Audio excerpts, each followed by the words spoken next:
Good morning and welcome to Rising. Thank you so much for tuning in.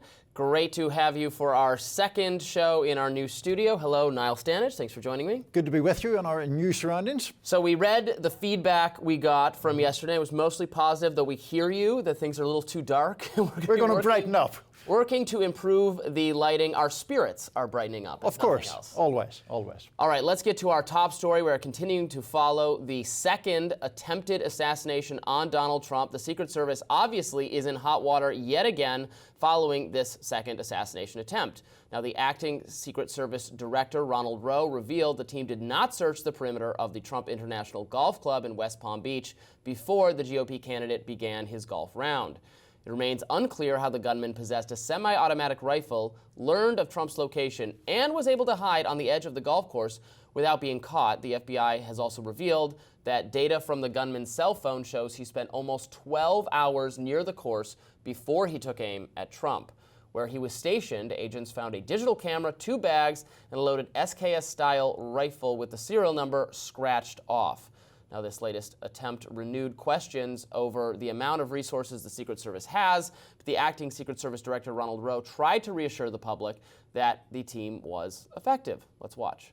Agent who was visually sweeping the area of the 6th screen saw the subject armed with what he perceived to be a rifle and immediately discharged his firearm.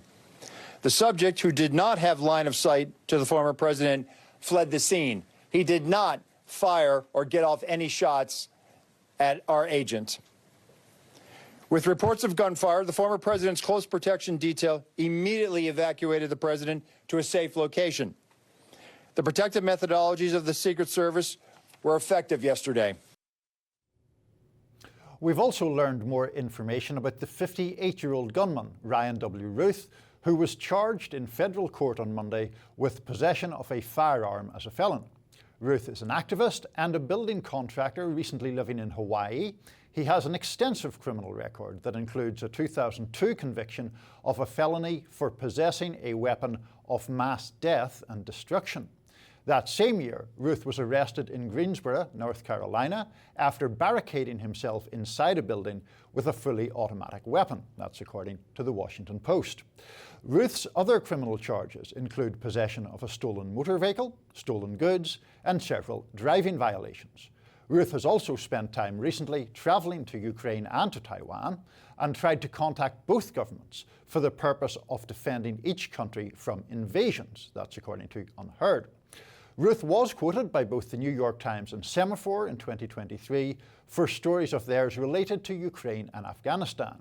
The alleged gunman also self-published a book last year that seemed to tell Iran that it was, quote, free to assassinate Trump. Reacting on X, whistleblower Edward Snowden said, "We know little so far, but with alleged Trump shooters' personal and public participation in military activity in Ukraine, it's hard to imagine this White House's agencies can claim zero contact, clean hands." I'm not saying this guy was some pro on somebody's payroll, obviously. In my opinion, the guy just looks deranged. But that doesn't mean the government didn't have a hand in encouraging his past militancy, as we once did with bin Laden. We had a word for it at the CIA, blowback. Now, the Secret Service is now undertaking its second internal review within 2 months. Yes, a much-needed internal review because maybe the security failures were not quite as shocking as they were in the first case. It's still something that he was able to hide on the perimeter of the golf course for 12 hours without being noticed. Obviously, we played some video of the local sheriff yesterday saying that, you know, if you're hiding in the bushes, you're hiding in the bushes. There's no way anybody's going to see you. We did receive confirmation that he was not able to take any shots. All of the shots were from Secret Service firing on his location and then later apprehending him.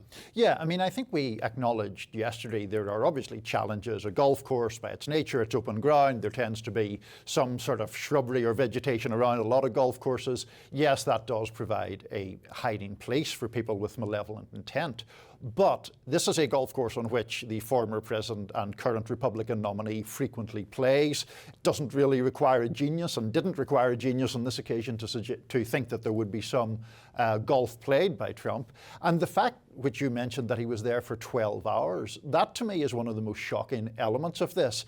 This isn't someone pitching up with a gun in their truck and trying to take a quick shot opportunistically.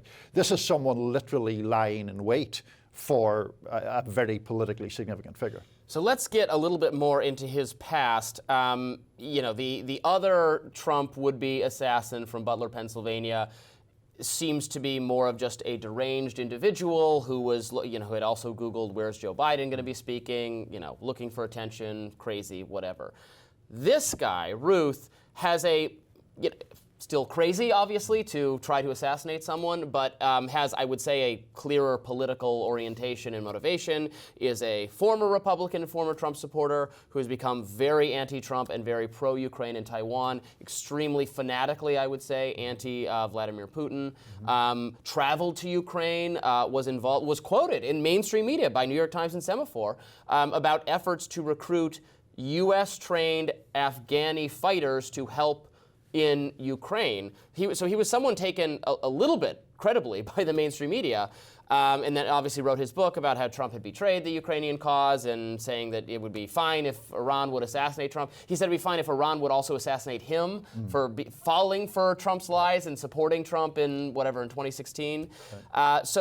This is a person who it seems to have been, at least on the periphery, or was known to, there was an awareness of this individual by our national security state. Yeah, I mean, I think there's two parts to this. The tone and tenor of his remarks about Ukraine are not those of a balanced individual, right? There are various proposals that he made on social media which are pretty much pie in the sky stuff.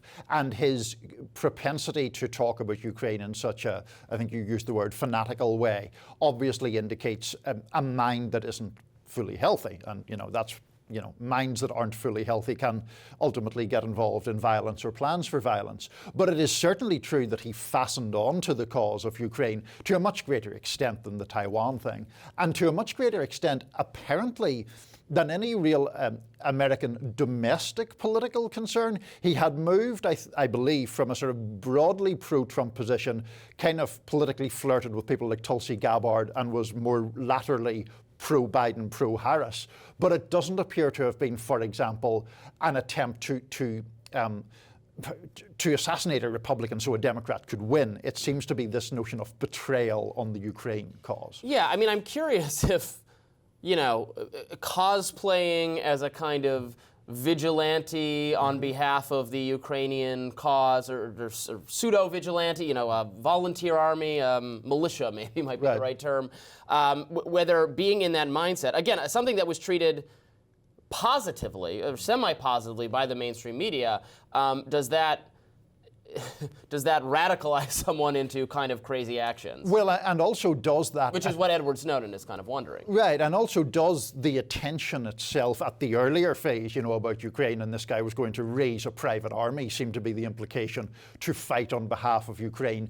Does the attention he got for that in some way fuel a craving for more attention? I do think that's a valid point. Yeah, that's definitely something we're going to want to look into. I want to know how extensive, if any, contact between Routh and national security advisors, experts on Ukraine were they taking him seriously? Was he financially supported? How did he just get on a plane and go visit Ukraine? Obviously, you can do that. Maybe he did it. I mean, he doesn't seem to be someone of, I could be totally wrong, but of extensive finance. He's a home builder in Hawaii. Right.